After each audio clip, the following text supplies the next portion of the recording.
quickly start with the first games of the day, and we have currently here, we have Aronian against Magnus Carlsen. Magnus Carlsen won yesterday 2.5 2.5 against Aronian, so Aronian has to score today 2.5 points to get into the tiebreak. It would be blitz tiebreak. We have a very interesting pawn endgame that we currently see, and it's gonna be very exciting. It's actually Aronian is managing to save the game. I don't think so. It looks pretty winning for black.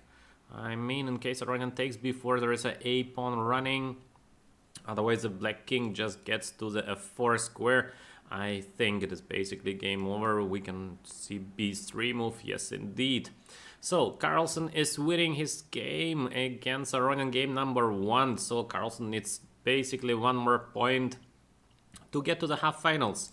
Jan Nepomniachtchi against Hikaru Nakamura. Jan Nepomniachtchi wins his first game against Hikaru Nakamura.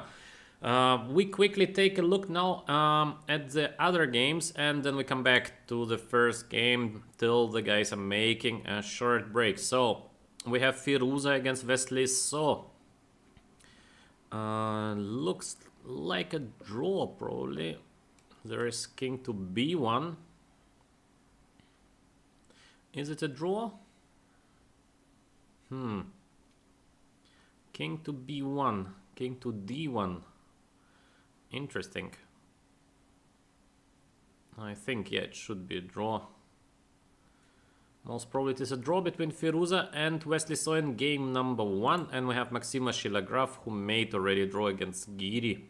So we have this Firouzja game is basically the only one that left running. Yeah, Magnus Carlsen won. So Firouzja against Wesley So. Yes, it is a draw.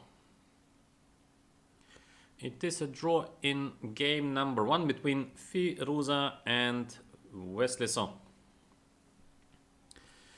All right. Yes. Okay. So, I think the guys are making now approximately 15 minutes break. So we have some time to check the games. And let us start with Aronian against Magnus Carlsen. As I said already, Aronian won. Aronian lost his first match yesterday, 2.5 2.5. Magnus played really amazingly well, and today Aronian needs to score 2.5 points after losing the first game with white. It's going to be incredibly difficult to come back against the world champion, and Magnus seems to be in an amazing shape. He won the qualifications. Now he is basically crushing the Armenian player, and Aronian, he is one of the best players of the world. Rapid blitz, he's so well in this time control, so very hard task. Yeah, hello everyone. Hello everyone. I'm good today. Everything is fine. I hope you guys as well. And maybe we're going to see some blitz chess today. So it might be a very exciting day today. Let us take a look. So Aronian against Magnus Carlsen. We have e4. Magnus answers with e5. So we have Spanish with bishop c5. Lately Magnus started to play Spanish with bishop c5. Before he was not doing it. Aronian goes with d4, bishop g5, so everything is still theory. And bishop takes c6. Yeah, Aronian seems to surprise Magnus a little bit with bishop takes c6. I do not remember this move as well. So bishop takes c6. Magnus thinks for a while, 5 minutes long, and plays d takes c6. We have knight g5. Yes. Now I do remember. I think it's still theory. I saw it somewhere. Don't remember where. But I think there been already games on that. So, yeah, nothing new. From the first view, it looks better for white, I think. We have a very nice square on f6 and a bit better pawn structure for white. So I think the Aronian had no objective reasons, at least not yet, to lose his game. And we have Magnus Carlsen with f5. Amazing. Just check it out. Check out the move of Magnus Carlsen, f5. Unbelievable play by the world champion. Incredible. To play f5. Amazing. Very, very strong play by the world champion. Yeah, very nice. f5, because there is no bishop d5, yeah, because of knight f6 check and knight take to d5, so black needs to be very careful in the current position, and f5. I think f5 surprised Aronian for sure. f5, white needs to take on f6, rook e8. So now black is getting very active on the e file. h3, bishop to b3, f7. Aronian gives the f-pawn, tries to be active. Yeah, but now black with a bishop pair. Now, yeah, I think Aronian missed as well that he cannot take on c7 because there is bishop b8, and we have the spin. We have the pin with the king on h2, so yeah, after bishop e6, the white rook needs to leave this perfect 7th rank position, and black with a bishop pair, yeah, just getting the f2 pawn. Now already Magnus Carlsen is doing clearly better, and Aronian is going for the pawn endgame. A bit strange. I think he would have been probably quite desperate, but anyhow, I mean, it just looks lost, yeah. Yes, and it is lost. It is lost. Black is preparing the b4 push, so the white king cannot any longer wait on the squares f4 and e4 because b4 is coming. And we have king d3, king to e5, so the black king is getting to f4 and the game is over. So, yeah. Very nice win. Very nice win by the world champion, especially this move f5 is so impressive. I mean, incredibly impressive move. And I think this move been decisive for the current game, because it seems like white is doing better. We have this beautiful square on f6. We control the square d8. The rook on a8 is quite passive. It is hard to find actually what to play next for black, because bishop d5 is not possible. So what are we doing next? And Magnus is countering all this trouble with just one move, f5. Unbelievable. I mean, to play such a move in a rapid game. And he has spent just 1 minute 40 seconds to find this amazing idea. Unbelievably strong Magnus Carlsen. I mean, respect. To play f5. Wow. And I think this has changed the game completely. I think still, Aronian should have something, at least not to be worse, but psychologically it's so difficult to play after you're getting this f5 move, yeah. It's just a shocker, yeah. It's completely changing the structure of the game, and now suddenly Aronian needs to be careful not to be worse, and probably he missed that he is not able to take the c7 pawn because bishop b8 is coming. So now it is black who is doing better. Yeah, North is down. Hello, North is down. Nice to see you. As usual, very active in the chat. Magnus definitely on fire. Yeah, North is down. I mean, he needs just a point out of the 3 games to get to the half finals. So it's gonna be a very hard task for Aronian to be back in the match. I see no chances for Aronian, or almost 0 chances. Let us take a look at the win of Jan Nepomniachtchi against Hikaru Nakamura.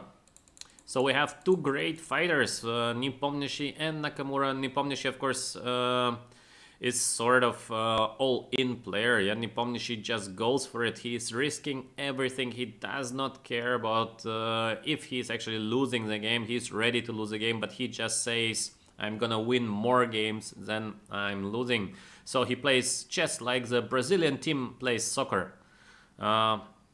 We are always going to score more goals than the opponent can shoot us. So yeah, this is a style of Jan Nepomniachtchi. Very creative, very nice to watch his games, and also he plays so fast. It makes it very difficult for his opponents. We have Italian with a move c3 and d3, which we see lately in a lot of games, especially on the high level. Very, very popular. We are going to see if Nakamura plays with a5 or a6. We have the a5 line, knight f1, bishop e6. So for the current moment, everything is still theory. Nakamura has played a lot of games on this line with d5 and knight e4, so Nepomniachtchi been, I think, perfectly prepared. Still, we are in a theoretical line. Knight h4 by Jan Nepomniachtchi, interesting. Knight h4, just take a look at this idea of playing rook f4. Okay, he tries to get to the knight f5, and after queen to d7, Hikaru protects the knight on f5, he goes knight h4. Very surprising, we're not often seeing a rook of white on f4, yeah? Of course, it's nice, cool idea from Jan Nepomniachtchi, because the attack on the black king is going to be very scary. We have this bishop on c1 and bishop take h6. I believe bishop take h6 will be decisive at some moment, so dangerous position for Hikaru. Nakamura, on the other hand, in case Hikaru manages to defend himself somehow, of course the white rook is lost on f4. The white rook usually belongs to d1. So, risky plan from white, but in case of success, of course, yeah, Nepomniachtchi deserves it. So we have knight h4, rook h4, bishop d8. Hikaru brings his bishop back into defense. Quite logical, I think. Bishop take h6 might be very dangerous at some moment as well. Queen to e4 with the idea of getting the queen to h7. Quite a scary position for Nakamura. And just, wow, let us take a look at the time of Nakamura. He had 13 minutes and he spent 10 minutes on playing knight take h4. I think it is a clear sign that, yeah, he was not happy. He was not happy with the current position, and maybe queen d7 been not the best. Maybe he could have tried to get knight e7, then knight to g6. Maybe something that been worth consideration. Of course, it's difficult, it's a complicated position, and queen d7 is just so logical. I think most of us would have played queen d7. Why not? Because it just makes perfect sense. But this knight h4, yeah, very strong play from Nepomniachtchi. And bishop d8, rook h5. Nepomniachtchi is really going for a bishop take h6. We have g6. Hikaru finds nothing better than to sacrifice upon an h6, but of course white is doing now clearly better. h4, h5. Nepomniachtchi continues playing very dynamically. A very nice game by white. Bishop f5, h5, bishop d2, bringing the last piece into the game. Very normal approach. And Hikaru tries to save himself in an endgame, but yeah, I think it is just a lost endgame. White is a pawn up. We have the h pawn. d4 is weak. No chances for Hikaru. Nepomniachtchi is playing so well. Incredibly well played by the Russian player. Very nice game, and yeah, it is game over. It is complete game over for Hikaru. Yeah, very beautiful. Very beautiful win by Jan Nepomniachtchi. And Hikaru and Nepomniachtchi shared a draw in the first match yesterday, so they scored each of them 2 points. And Hikaru been a bit lucky in the last game. He had to defend a very tough endgame. He managed to make a draw, but I think he was really close to lose his game. And now he's losing the first game with black. I'm sure Hikaru is a big fighter, and he might be back. How old Nepomniachtchi is? I think approximately 30. I think he should be something around 30. Maybe a bit younger. Maybe 28, 27. I don't know exactly. I thought he should be around 30. And we have Firouzja against Wesley So as well. Two great fighters. And Firouzja especially is merciless. I mean, the guy is fighting till the very end. Each game he plays. He lost yesterday to Wesley So 2.5 to half, but he fought well, and I think he deserved actually more points that he made. But Wesley So is a beast. Wesley So is an absolute beast in this rapid chess, and he won already twice the Magnus Carlsen invitational event. He won 2 events out of 3. Incredible. So very hard to face Wesley So. We have approximately an equal position, I would say. Maybe slightly better for white because we have this b4, b5 push somewhere. But as well, the position is pretty safe for black, so I don't see big trouble for the moment. Yes, and f5, g3, yeah. It is a fight. It is a fight, but I believe position should be approximately in the area of being equal. Maybe now white has some chances, actually. b5, Firouzja is pushing for it. And he plays h3, very nice idea in case of king g6. Probably he wants to protect the knight on f5 with the move g4. Very creative. Yeah. Ah, yeah. Wikipedia says Nepomniachtchi is 30 years old. Yeah, so I guessed correctly. Let's see. Knight to d3, rook b1, king g6, g4. Yes, we guessed the idea of Firouzja correctly. I believe, yeah, it should be still approximately an equal position. And maybe black is doing a little bit better now, but the material is not enough to really score a full point. Yeah, it is a draw. This is just a draw, so yeah. Correct result. Nice game, nice fighting game between Firouzja and Wesley So, which ends in a draw. And now quickly let us take a look at the game of Maxim Vachier-Lagrave against MVL-Giri. Yesterday 2 versus 2, so they made a draw. Today is a decisive day for the guys. In case of a draw once again, they will be playing blitz chess, and in blitz I think we can be quite sure that Maxim Vachier-Lagrave should be slight favorite against Giri. Maxim is really a beast when it comes to blitz chess. So this time today with white, Maxim is accepting the challenge and plays the move d4, so he goes for the Naiditsch. Yesterday he continued with bishop b5, so we see a Naiditsch game. Naiditsch with bishop e2, very silent line. Personally, I believe that bishop g5 currently is the main line, and we see in a lot of games Maxim actually with black facing quite some trouble after bishop g5. We do remember his game against Caruana Maxim Vachier-Lagrave, an amazing game from Vaikanze. Very beautiful win by Fabiano Caruana. So Maxim himself plays bishop e2. Maybe he's hiding some novelties for the candidates. Who knows? Who knows? But anyhow, we see bishop e2, not the most ambitious line. So we have castle, castle, and queen d3. Yes, I think maybe approximately 10 years ago this line was queen d3, been quite popular. But yeah, I think it does not really give big advantage for white or any advantage. So this is still theory. As well, Giri played this line with white a couple of times. We see Maxim Vachier-Lagrave playing very fast, and it is an interesting position. It is a fighting position, but I think objectively black should be doing fine. We have this beautiful square on e5 for the knight. It is important. It is so important for black that the knight is on e5, and there is no way for white to get the square back. This is why I believe the position of black is perfectly okay. So it is a fighting position. It is a big fighting position for both.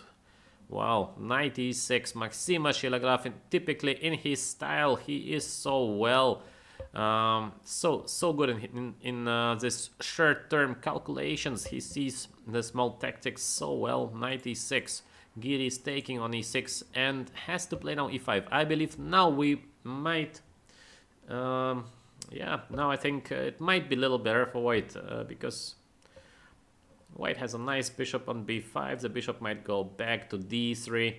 The black bishop on f6. Yeah, it's a little bit worse than the bishop on d2. Not a big advantage, but I think some advantage for white. And Maxim decides to play queen b3. A little strange. A little strange. Not sure if this has been the best white could have done. Okay, queen to b3 and queen b6, bishop e3, bishop d3. Okay, still is looking better for Maxim Vachier-Lagrave. Very important not to change the bishops. Very important. In case white would change the bishops, I believe position is just equal. So bishop e3. Nice play by Maxim Vachier-Lagrave. Yeah, white is doing clearly better. Bishop take h6. Maxim is going for it. He is not hiding back. He is going for the king of Giri. Giri comes with b take a4. Bishop g5. Maxim is again low on time. This is quite strange. Usually the Frenchman is playing so fast. He has a little bit similar style to Jan Nepomniachtchi, playing intuitive, playing fast, but against Giri somehow he is a bit slower than usual. So we have this queen a7, queen take e7. Beautiful calculation by Giri, and of course, yeah, without the bishops, now it's already black who might be doing a bit better. Yeah, basically Giri, outplayed Maxim Vachier-Lagrave, and black is doing now a little bit better. I believe very dangerous a-pawn. Of course, white with good chances for perpetual check, but it is black who is pushing, or who might theoretically play for a win. Maxim with c4, queen a3, nice block, attacking the pawn on d6. Yes, it is probably enough counterplay for white to hold it to a draw. So we see a draw. Okay, nice first round. All games been very exciting. Once again, exciting first round. And the game's begun. Magnus Carlsen with white, second round. Magnus won the first game with black. Now with white, I think he just wants a draw according to the opening. He plays a 4 knights, and this line was d4. This line been actually introduced by Kramnik, this idea of to play this sort of positions. Before Kramnik, everybody said it is a completely equal position, and Vladimir, he introduced this idea of playing h3 and queen s3. He won, I think, one couple of games, but then black discovered the right way, the right approach to hold to a draw, and it is not so popular any longer for white, because position is basically very close to be even. But Magnus Carlsen, as we saw as well yesterday, Magnus Carlsen is very practical player. He won his first game with black. He knows he needs just 1 point out of the last 3 games to qualify for half finals, and he does not care to win 2.5, to win 3-1, to win 4-0 is not possible. Of course, he can just win 2-0. Because the match would be over in case he wins now with white. But anyhow, he's just practical. He says draw is okay. Draw is okay. I have 2 more games to go to get just half a point, and I am going to do it. We have bishop g5 played by Magnus Carlsen, and bishop to e6 by Aronian. Magnus is thinking now a little bit. Yeah, usually we have moves as queen f3. Maybe Magnus plays first and move a3, but I don't like a3 so much. I believe queen to f3 could be possible. Maybe knight e2, knight d4. Magnus goes with knight b5. I believe the idea still remains the same, to get the knight to d4.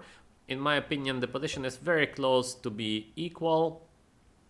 But let's see. Aronian, of course, has to fight. He has to fight. He will do everything possible in his power to complicate the position. Of course, he needs to try to win even this game with black, with the black pieces. North is down. If bishop g5 is conventional move, yeah, it's a normal move, bishop g5. Kramnik played this h3, queen f3, but of course bishop g5 is as well. Very normal approach by Magnus. I don't think Magnus is trying once again to get a better position. He just tries to be safe with white, play safe, play calm, and as we see, Aronian is pushing with black. Yeah, so Magnus knows he will get his chance even if he plays calmly in the opening, because Aronian, he wants some action, he wants to try to win with black, and it is very difficult to win with the black pieces in such a solid position. Okay, let us take a look now what Magnus might be able to do against the move c5. Maybe Magnus might play a3, bishop a5, and something like b4. b4, quite typical against the center of black. In case black takes on b4, we're taking back, and I believe we can just take the a7 pawn, and the position would be a draw. So it's okay for Magnus to make a draw in the current game. in case black would move back with a bishop on b6. I think white might just take on c5. Now we have moves as c3, knight to d4. I don't see any risk for white of getting worse. So yeah. Okay. Let us take a look now at Hikaru Nakamura, who wants to get back with the white pieces. He needs a win. And Jan Nepomniachtchi is playing Sicilian, so we are having one more very dynamic game. Sicilian, we have Paulsen.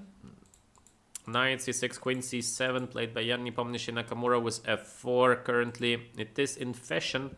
And knight b3. This is not a very popular approach. I believe Nakamura doesn't want to compete any longer against Jan Nepomniachtchi, who seems to be so well prepared.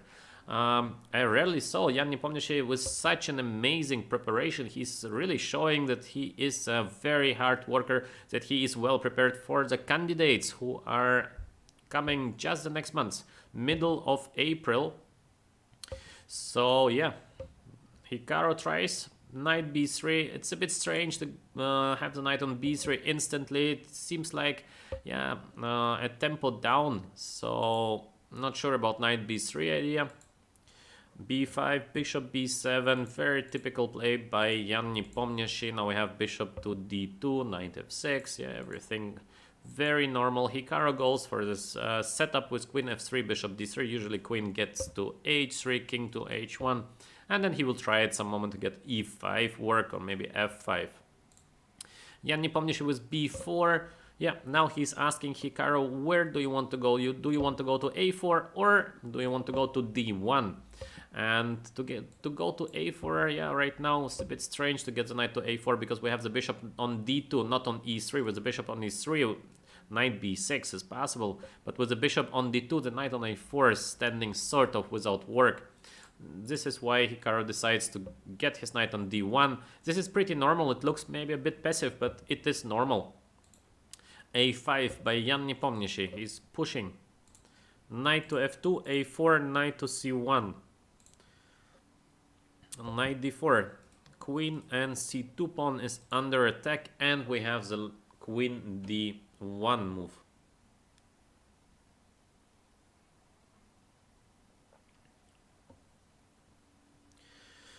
Wow. So, what can we say about this position? What we can say clearly is that Jan Nepomniachtchi is not trying to hold back. I mean, he is pushing. He is pushing. He does not care that he won his first game. He doesn't try to be safe. He really wants to crush Nakamura, and he's going with d5, knight e4. Very interesting position. Very, very interesting position.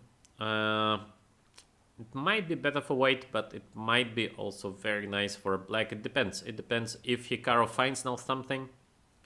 If there is something concrete, or if there is nothing, then probably Jan Nepomniachtchi is doing perfectly fine. So the next couple of moves will decide who is actually doing better. Hikaru was 30 minutes on the clock, so still a lot of time. Jan Nepomniachtchi was 12 as well, playing very fast. As we can see, both of the players playing very fast because the position is so complex. Still, they are, yeah, moving. Okay, Wesley So against Firouzja. We have once again Caro-Kann. It's quite a similar position to the game of yesterday, to the last game between these two players, where Wesley So been in huge trouble actually. Let us take a look if he can do better today with the white pieces. So he starts with knight bd2, not with the move a4 like yesterday. He is changing a bit the setup. G5, bishop to d2. This is of course still theory. Queen c7, c3. Everything is well known. f6, okay, and c4. Still, this is still theory. And Wesley So is thinking. Wesley So started to think. Maybe he is unaware of something, or maybe he's hiding a little bit his preparation. Could be possible as well. So let us check. We have this opportunity of playing queen e1. Pressure on the e-file and the pawn a5 might be very weak. So Wesley So might be thinking, can I take on a5 with a bishop, for example, rook take a5 and queen to e1. So we have this double threat. Yeah, very nice. Bishop d3 is a threat. Rook is hanging on a5 as well. He might start with queen e1 first, but of course, in case you can take on a5, you should take on a5. On the other hand, we have a threat of playing g4 by Firouzja. Very dangerous. G4, then the bishop on d6 is grabbing the pawn on h2 of white. So very interesting position. Once again, very sharp. Firouzja, he likes to play such positions. He is a guy who is just going for the king. So Wesley So is generally avoiding the super forced lines and the straight play at his king. But in case he has two, Wesley So is defending extremely well. And this is what we saw yesterday when he defended in a very difficult position against Firouzja in the game number 3. Naiditsch against Maxim Vachier-Lagrave. We see another Naiditsch. So the guys are playing with white Naiditsch, with black Naiditsch. It's sort of a Naiditsch battle between the guys. No Naiditsch. We see Rouser. Rouser with knight c6. So Maxim sometimes Naiditsch, sometimes Rouser. We have Rouser a6, bishop d7. Maxim likes to play lately this line of Rouser, and Giri comes again with a move g4. What is interesting, in most of the games we do see the move h4 first. Yeah, h4 is quite useful. We want to play somewhere h5. We do want to defend the bishop on g5. Giri does not play h4. He tries to save at tempo. He goes directly with a move g4, so he wants to get his bishop back on e3 and play g5. Yeah, very nice idea. This is something that we should remember in Rouser, because I think in most of the games we do play h4 move automatically. I mean, h4, this is something that we did learn. But Giri, yeah, he is so good in openings, very hard worker, Naiditsch Giri, and he comes with almost every game he comes with something new. And we have the g4 move, h5 by Maxim Vachier-Lagrave, and h4 now, knight e2. By the way, I think they played already this position, or maybe I'm mistaken. I think in the first game, not that Maxim won yesterday. I think we had this position, a very similar one. I might be mistaken, but I think we saw this position already yesterday. c3 by Giri. He likes to play this move c3 very much. Yeah, this is also very interesting, because usually what we are learning, we should not play where the opponent is stronger. And Naiditsch Giri with c3. Yeah, so he's breaking the rules. Yeah, very interesting. c3, and Giri is doing it quite often. GM Shadow, thank you. Yeah, thank you for the comment. I thought so, that they have played it. Yeah. So we have c3, interesting approach by Naiditsch Giri. f6 by Maxim Vachier-Lagrave. He also plays quite often this move f6. From the first look, it looks ridiculous to play f6. We weaken all the squares, but yeah, this is the way the new chess is played. f6, e5. All the squares of black are weak. Yeah, d5, f5, g6. But Maxim Vachier-Lagrave, he does not care about it. Bishop h3, very logical play by Giri to weaken even more the white squares of Maxim Vachier-Lagrave. Queen c4. Why queen c4? Maybe b3. So we have c take b4, b3, queen to e6, attacking the rook on h3. Rook goes back to h2, f5, bishop g5, and short castle by Maxim Vachier-Lagrave. So actually, who is doing better? White is having a pawn up. Okay, this is something from the good news for Naiditsch Giri. From the bad news, it's getting very scary.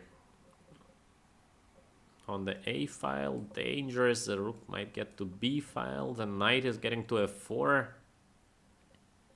I don't know, guys, who is doing better here. Of course, I believe, in case we would look at this position with a computer, then white should be doing better. But for a practical game, especially for a rapid game, I'm not sure in that at all. I think Giri will have a hard task in front of him to avoid all these tricks of Maxime Shiragov, and the Frenchman is just so good in putting huge trouble to his opponents. So I think the game is far from over, and I believe maybe objectively white is doing better, but from the practical point of view, the game has just started.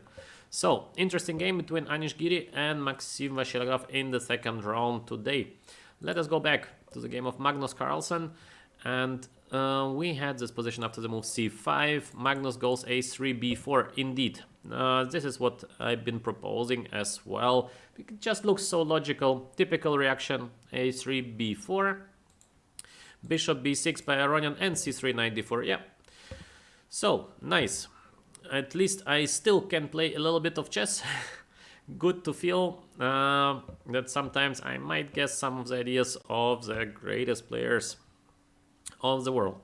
c3, h6, bishop h4, rook c8, knight to d4, and yeah, we have a position. It might be a little better for white in my opinion. Of course it is closer to a draw than to anything else, but it might be little better for Magnus. I think he is not risking anything. He's now thinking, how might I get some advantage, or maybe I should just make a draw. This is all about what Magnus is thinking currently. I don't see any danger for white. Even Magnus is short on time, just 6 minutes against 30 minutes of Aronian. I don't think Magnus is in any danger, so or he wins or he makes a draw. ABC, thank you. Nice to see you too.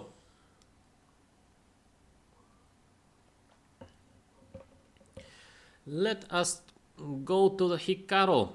Hikaru Nakamura against Jan Nepomniachtchi with this crazy game in the Sicilian, and Jan Nepomniachtchi is pushing. Actually, he won the full exchange. A little strange. Why Nakamura gave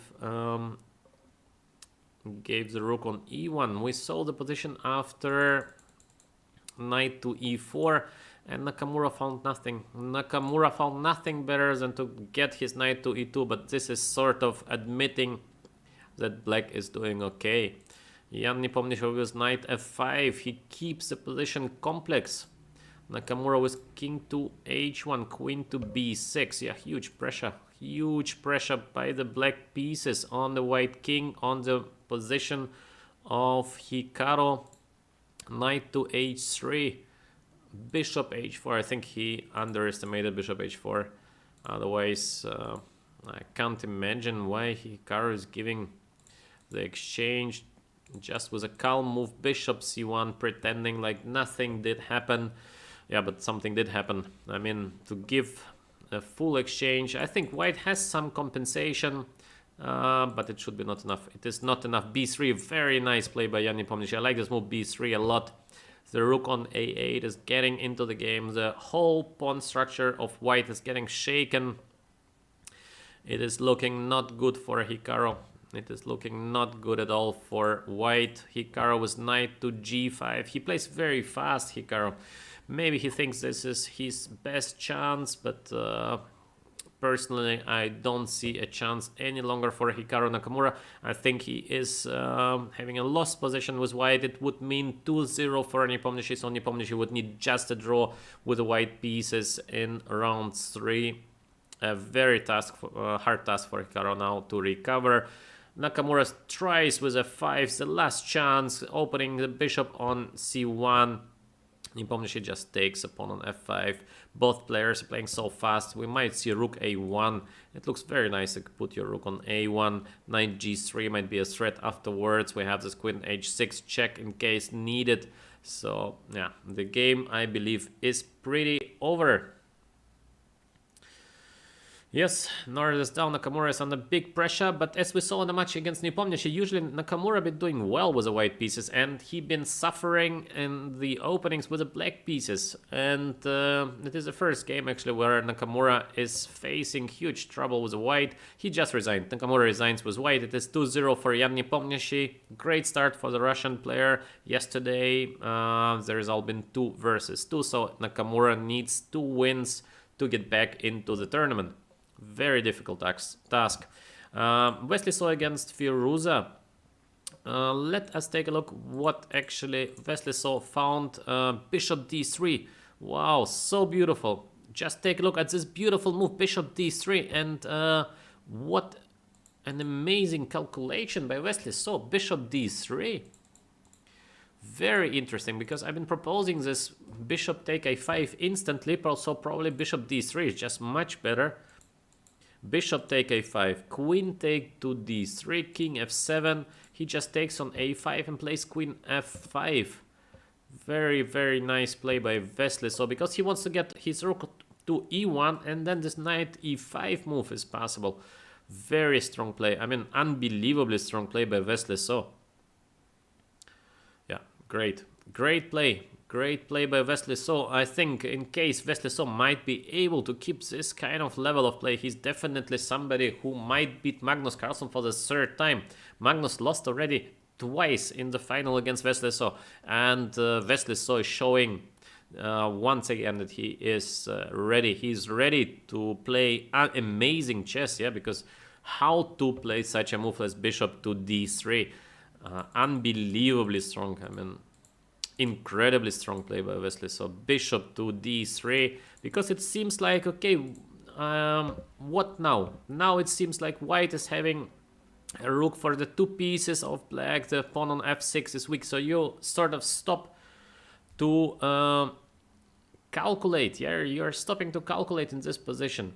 And Wesley So continues and finds this idea of playing queen to f5, followed by rook to e1, queen to e6, and knight to e5. So I think Firouzja now is in big trouble. He needs to find something. He needs to find a way to get back into the game. He tries with a move queen to d8.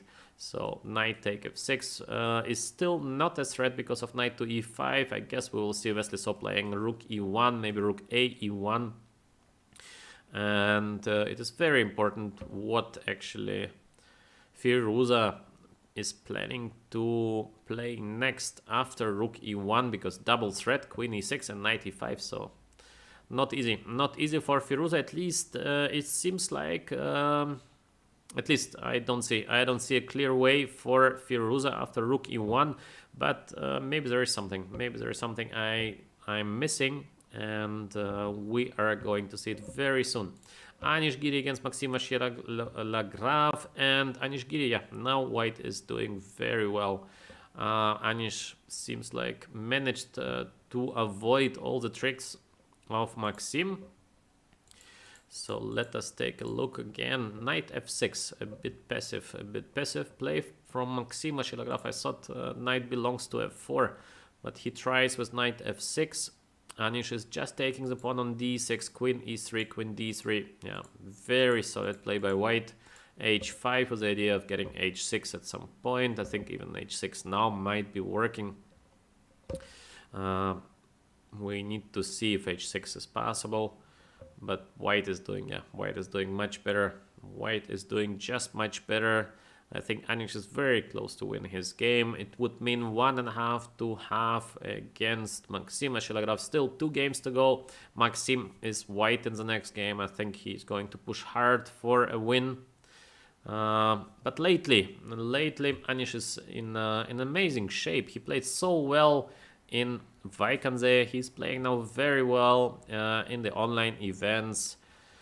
Yeah, Anish is showing great presence. Over the past 2 months, he's showing great improvement, at least from my point of view. He's playing with great preparation, but this is basically as usual. Anish always had a great preparation, but somehow he plays more freely, he plays more fast, he plays more dynamic than usual. He feels somehow more confident, at least his play seems to be more confident. So I think Anish improved a lot, and the candidates are approaching, so he is in perfect shape. He is ready to play the candidates approximately a month from now. Magnus Carlsen against Aronian. The game goes on. Magnus with 4 minutes on the clock, Aronian with 9 minutes on the clock. Still, my evaluation of the position did not change. I think it is just an equal position and maybe slightly better for white, but we are going to see, in my opinion, a draw. Black is active on the C file, white is active on the E file. D5 is sort of weak, but of course most of the rook endgames would be still a draw. I believe it is going to be a draw in case Aronian is not going crazy, and then Magnus might get a chance even of winning this position. Okay, we have Nakamura resigning after rook take f5, so 2-0 for Nepomniachtchi. Wesley So with rook to e1 as expected, and Firouzja with knight f8. Yes, knight f8, actually very nice. Yeah, what a move, knight f8, great defense by Firouzja, because the idea after knight e5 there is bishop take e5, d take e5, and now knight e6. So black is covering the e6 square with a knight. Of course, Wesley So might try something with f4, and the position still stays very uncertain, at least to me. It might be better for white as well. But at least we can be sure that Firouzja is having not a lost position. It is a fighting position currently. Anything might happen in such a structure. White wants to play maybe queen h3 next, followed by f5. Black will think what to play next. A lot of choices. The key thing about this position is if black might be able to keep control over the e6 square in case Firouzja can. Black is doing perfectly fine. So let's see. Oh, Wesley So with rook to e7. Amazing. Wesley So once again strikes with rook to e7. I think Firouzja needs to take the rook on e7. There is nothing better, yeah. Fe, king takes to e7. There is rook e1 check. There is knight e5 later. Maybe knight e5 instantly. Going to be very exciting. Wesley So gives a check and plays now knight to e5. So knight f7 is a threat. There is king to c7. Still knight f7 is coming, and white is winning the rook on h8. Unbelievably well played by Wesley So, but he's really showing such high level of play, Wesley. Incredible level of play. And he plays so fast also. Still, with 4 minutes 30 on the clock, knight f7 is coming, so the game might be just over. In case black takes on e5, we have queen takes e5, and the rook is falling on h8, so white is winning. Knight f7 following next. There is maybe something like rook h7. This might be a try, but it's looking bad as well, but might be the best try for Firouzja. The best chance to play rook h7. Still, it is sort of a fight, but after rook h7, knight take d7 might be working. Knight d7, of course, is not possible because queen take h7, and in case something else takes on d7, there's queen e5 with a mate. So, yeah.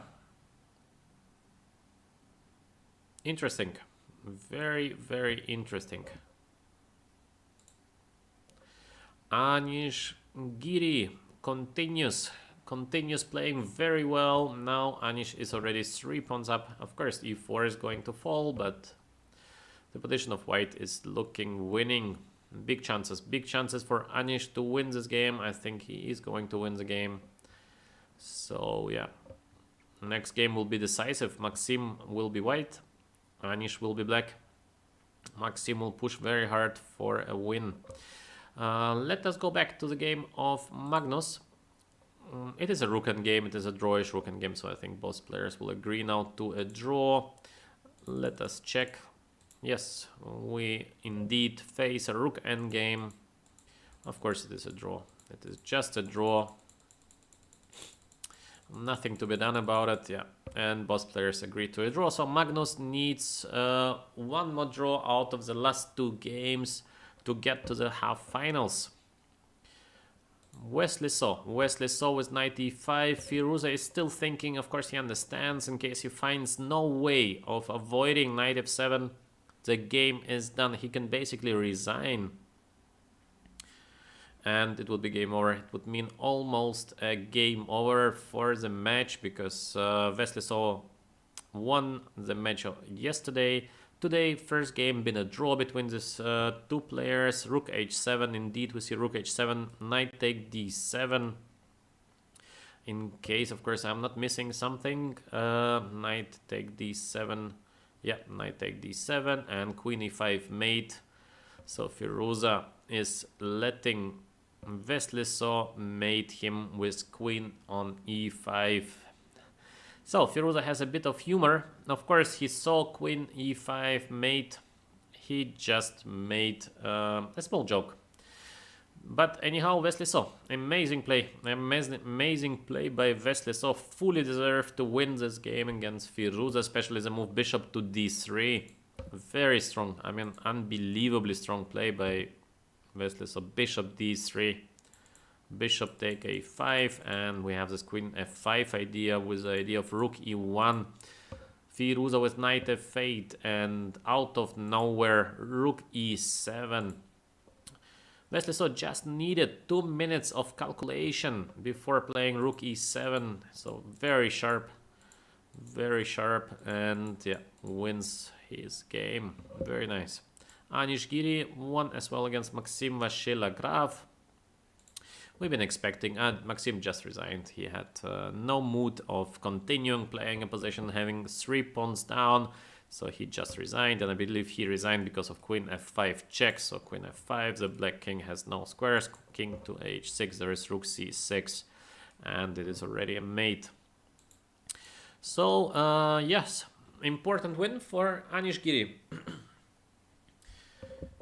Game round number 3 is going to start, I believe, in approximately 10 minutes from now. And what are you thinking, guys? Aronian, will he be back? He needs now 2 straight wins to be back in the match against Magnus Carlsen. Personally, I think very difficult. I see a very small chance for Aronian. Then we have Nepomniachtchi, Hikaru Nakamura. Hikaru as well needs to win his last 2 games. I also think it is going to be a very hard task for Hikaru, especially now with black, to beat Nepomniachtchi, who seems to be in a perfect shape. Nepomniachtchi is playing so well, so I think also it's going to be a very hard task. And we have Firouzja against Wesley So. Firouzja lost yesterday. Today he made a draw in the first game, lost the second game, now the third. He needs a win. He needs a clear win in the last 2 games, otherwise it is game over, and Wesley So is passing to the half finals. And of course we have Maxim Vachier-Lagrave against Naiditsch. Yesterday they made a draw. Today Maxim made a draw with white in the first game, lost his second game in Naiditsch against Naiditsch. So now we are in game 3. In case Maxim will not manage to win his game with white, I think he will have huge trouble to win the 4th game with black against Giri. Naiditsch is just so ultra solid, he is not giving many chances. So very important round now. Very important round. Round 3. We might not see many players after the round 3. There might be only 1 game actually left, or 1 match left, which gets to the game number 4. That would be pity. That would be pity for us. It would mean most probably no tie breaks, because it's always so exciting to watch them playing Blitz and even Armageddon, in case still the Blitz match would end up in a draw. Okay, so we need to wait a little bit till the guys will start. Still a break.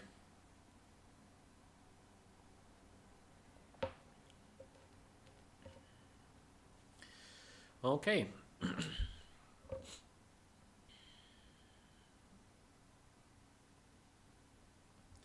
The standing in Magnus against Aronian. Magnus is leading. Magnus is leading today 1.5 to half, and yesterday he won 2.5 half. So Magnus just needs a draw. In case Magnus manages to play a draw now, it is game over.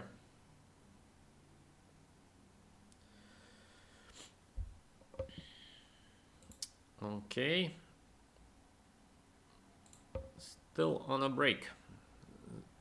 Still on a break, the players.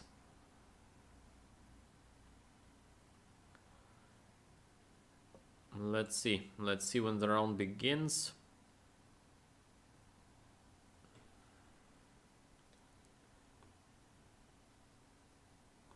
Just let me check for a second.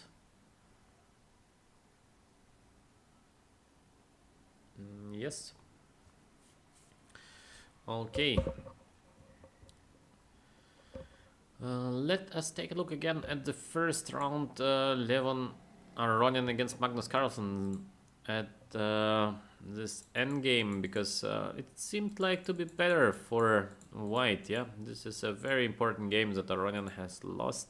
So white to move. Aronian played rook to d1, which is pretty logical. I mean, why not rook d1 and a3? a3, maybe a mistake. Maybe a mistake, a3. On the other hand, what else to play? Maybe there is some chance with rook d3, rook g3, but it looks a bit strange. I think it's going to be very difficult to mate the black king, and a2 pawn is going to fall. So a3, very logical approach, and we have this f5 push by Magnus. Out of nowhere, f5. After f5, Aronian took e take f6. What else? What else to play? In case of knight f6, there is king to f7. d7 square is captured by the bishop on e6. So there is no rook to d7. In case there is no rook d7, what else? What else to play? I see nothing. Maybe knight h5, knight f4, but it's too slow. It's too slow.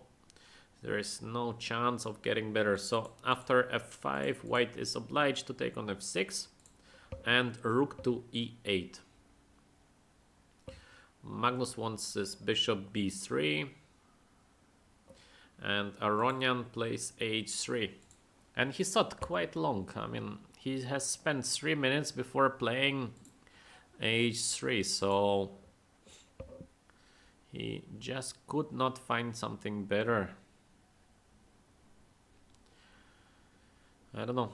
I don't know. I see also not so much rook d3, rook g3 still is looking very strange. I believe black is able just to get his king to f7. So rook d3 is not looking so dangerous. h3, very useful move. And after h3, bishop to b3, the knight on e4 is hanging. The rook on d1 is under attack. So once again, is there something better than f7? Not easy. Not easy to see something better. Maybe something like rook to b1, but I'm not sure. Not sure. Okay, maybe rook b1 is possible. He takes rook b7, but bishop b6 now. This is just very, very bad for white. So yeah, there is maybe nothing better than to play f7. It's pity. It's pity to resign on the pawn on f6. But what else? What else to play? In case of rook e1, there's bishop on d5, the knight on e4 are still under attack. So very difficult to play for white. There is no f3 because bishop on a7. In case of f7 now, king take f7. We still have the spin on the e file. Very difficult to play for white. Aronian finds nothing better than to play f7, rook to d7. I believe he missed. He thought he might be able to play just knight d2, rook e1, king h2, bishop e6, and he wanted to take the pawn on c7, but we have this bishop b8, yeah. So I believe Aronian missed twice. Yeah, he missed the move f5 and he missed that rook takes c7 is not passable any longer because of bishop b8. So yeah, like a double small mistake. Yeah, twice missing something, and yeah, it's enough. It's enough to lose a game against Magnus Carlsen. Magnus plays really well this time, because the last online event, he made quite many errors for Magnus Carlsen. He blundered this mate against Dubov and yeah, sort of one move mistakes. But this time, no, Magnus is not making these mistakes any longer. He's playing very precise, he's playing very fast as well, no time troubles, and great chess by the world champion. So let's see if the games has begun. Not yet, and Maxim Vashilograph as well, not yet. We are still waiting for the round number 3. I believe in a couple of minutes the games will begin, and it's going to be very exciting.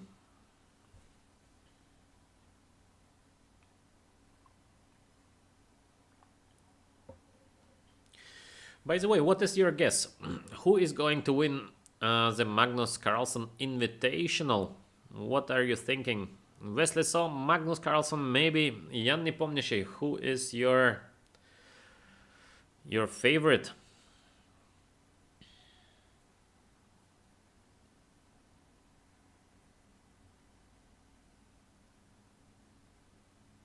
So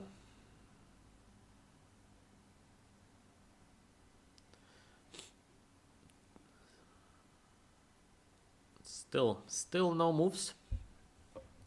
Still the guys are on a break. We must be a bit patient.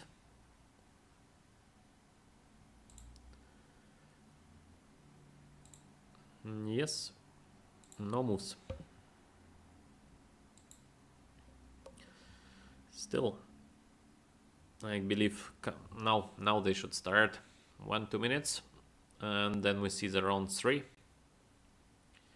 I'm very curious what Aronian is going to play now, because he played lately the move e4, but Magnus Carlsen showed that he's so well prepared with black. Aronian is getting no advantages, so maybe Aronian is going to switch back to his main move, and this is d4. I don't know if you remember, guys. Aronian been approximately, in case we take 7 years from now, maybe 10 years from now, he has been, in my opinion, one of the best prepared players ever. He has been so dangerous with white. He was showing great ideas, very innovative, very tricky repertoire with the white pieces, and with the black he just has been playing couple of openings on e4. He's been playing the Marshall all the time Marshall with black, and nobody could show anything against the Marshall of Aronian. And on d4 he's been playing mainly Nimzo, and as well, yeah, nobody could break his repertoire. So he been doing very well with white, usually with a better position with white, and with black just having no trouble at all. So there's been the times when he reached this amazing elo of 2-8-20. Aronian stayed for a long time number 3, number 2 in the world. He has been number 2 even for a while. So yeah, he was absolutely at his peak and had a great preparation, amazing preparation. Jan Nepomniachtchi is somebody that really is climbing the ladder to the top positions of the world chess, maybe the last 3-4 years. Before, Jan Nepomniachtchi been a very dangerous player, very creative, very talented, but somehow he did not manage to be that stable. And now, lately, it seems like he won the fight. He is now much more stable. He has now amazing preparation. Yeah, so we can see that he has a very good team of seconds who are pushing him, who are giving him the opportunity to play at this top level. And to play at the top level chess, you must have a good team, you must have good preparation, and it helps you so much. It gives you a big advantage in case you're feeling comfortable after the opening, in case you have enough time after the opening. So preparation is really important. And Jan Nepomniachtchi clearly done a lot. He's working now very hard and is playing great chess. Yeah, very nice. Okay, Firouzja and Wesley So, we're still waiting for the beginning of the game. Firouzja, 17 years old, by far, in my opinion at least, the most talented player in the world right now, and is already in the top 15 players of the world. Firouzja, I believe soon we're going to see him under top 10. And I remember very funny, I read a short article about Firouzja, and they asked him, how much chess do you do a day, or how long are you training, or when are you training, do you have some holidays? And he answered that there is not a single day when I'm missing on chess. So yeah, a great dedication by Firouzja, and I believe to reach really high results, to reach top results, you must have this dedication. And as we see, Firouzja already with 17 years old, one of the best players of the world, so it pays off. And Wesley So, yeah, Wesley So been always a top player. Somehow Wesley So did not manage to get to this absolute top, so he been not really in the top 5 of the world. I think for some time he was, but a very short period of time. And actually it's quite strange because Wesley So is very well prepared. He was always very well prepared, and he plays good chess, good positional chess, has good technique, calculates as well, very decent, very well even. And it was a bit strange that he never managed to establish himself in classical chess on the very top. But in online chess, he's definitely one of the strongest players currently. Twice winning the Magnus Carlsen event, twice beating Magnus Carlsen in the finals, and right now it seems like he is going to be the winner in the match between Firouzja and Wesley So. So extremely strong Wesley in online chess. Otopka, if they prepare with the computers, of course they do prepare with the computers. Computers is an absolute must today. You must prepare with a computer, you have no choice. And probably for the last 20 years there is already no choice. A computer is a part of preparation. So yeah, everyone is preparing with the computers. The games are still not on. I'm wondering what is happening. What is happening to the games? Usually they make a short break, then they continue. But this time it seems like the break is taking almost longer than the games.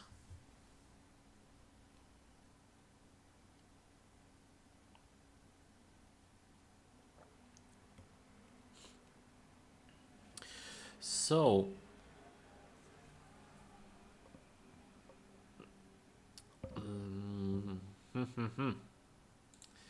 yeah, we need to keep on waiting. We need to keep on waiting till the games will begin.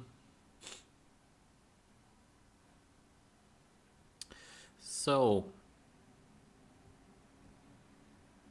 yeah, very long break.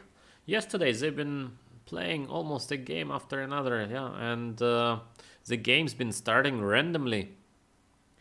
Right now it seems like they're waiting for something, maybe some connection problems, or I don't know. Yesterday, yeah, the games been played, then we had this 15 minutes break between the games, but this 15 minutes break been not for all. I mean, for example, in case Jan Nepomniachtchi has finished his game, he made 15 minutes break, and then he began the next game, even if some other games lasted much longer. So we had interaction all the time, all the time some game been running. actively, and right now it seems like all of them are making a long break, very, very long break. So we must be patient. We must be patient till the games begin.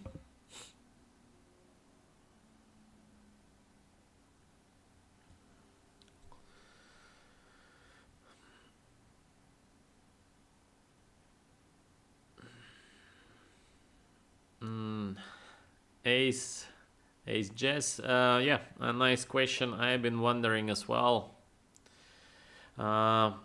It's not German league. It's in German. It is Deutsche Schachbund. It's German Chess Federation.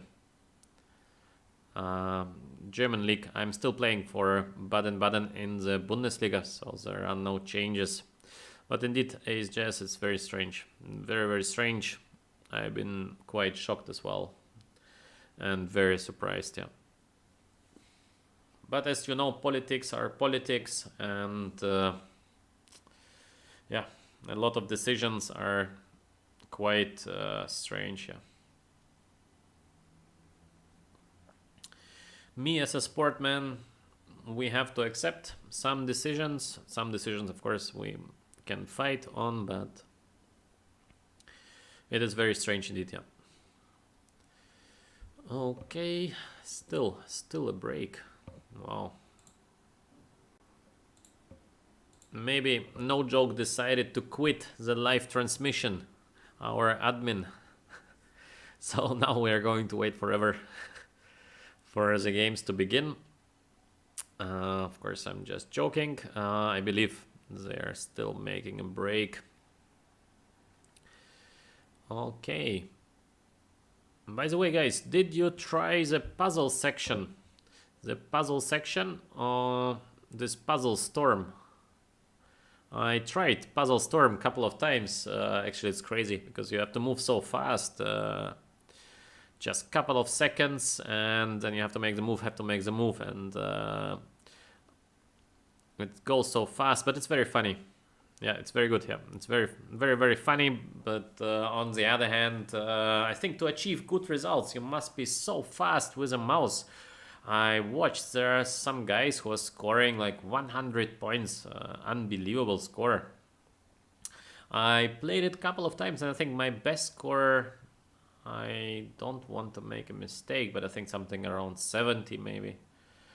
So not so good, not so good.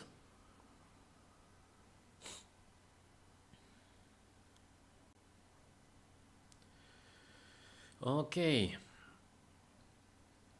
Still no moves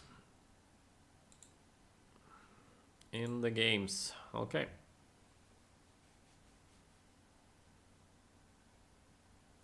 New game, IBC. Puzzle Racer. I didn't try it. What is a Puzzle Racer?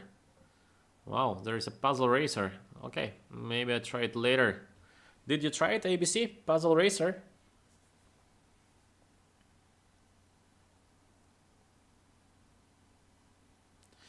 Yeah, North is down. We're waiting for the next games. Yeah, how is Puzzle Racer, ABC?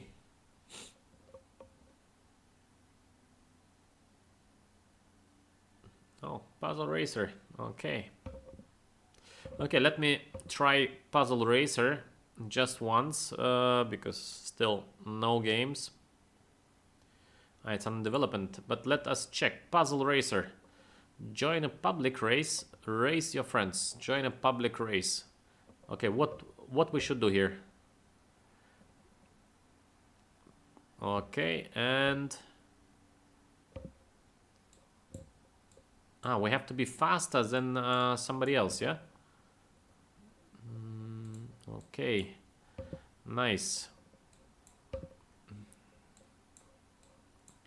Puzzle Racer, my eyes. So D3, crazy. Can I take it? Yeah. Okay, Queen G2, Bishop D4, Puzzle Racer, G3. Okay, and Bishop A6. How to mate it, how to mate the white king. Why I see no mate? I think rook f3, yeah.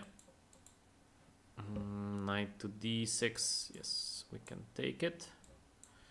And we take the rook. How to give a mate? I think I should check. Take the queen. Knight e2. Yes, it seems to be correct. Queen e5. Bishop c3. Puzzle racer. Crazy puzzle. Just a second. No, this is wrong. Yeah. Almost made a mistake at puzzle racer. How to do it? Okay. a4. I should have played a4. Okay, so first race. Oh, I won the race. First race, not bad. 68. Puzzle racer, very funny. Okay.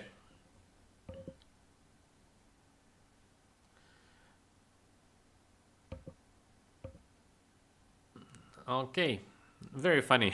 Puzzle racer. How many participants participated? We have 1, 2, 3, 4, 5, 6. 6 guys.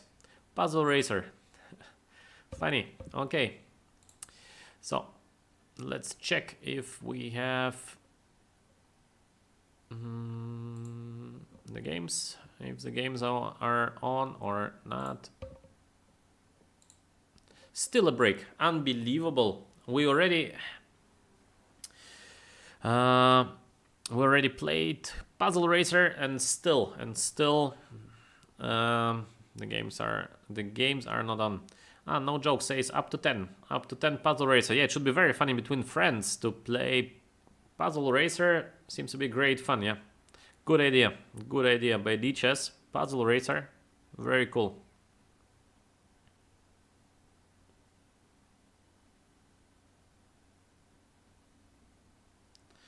Yes, no joke. You might be right. Yeah, maybe some technical reasons. Yeah, maybe they are still not ready with something. Yeah, very possible. I think we're facing a break already over 25 minutes, so quite a serious break actually. Yeah, so long. I think it's quite exhausting as well for the players, because when you are playing such an event, you are a bit nervous, you want to play, you want to be fully focused, and this super long break, it gets you out of your concentration. I played a couple of times in the World Championships in Blitz and Rapid, and actually these breaks are terrible, yeah, because you're having a break, you don't know what to do during the break, you're walking, you're taking a coffee, you try to stay focused, but so difficult, yeah.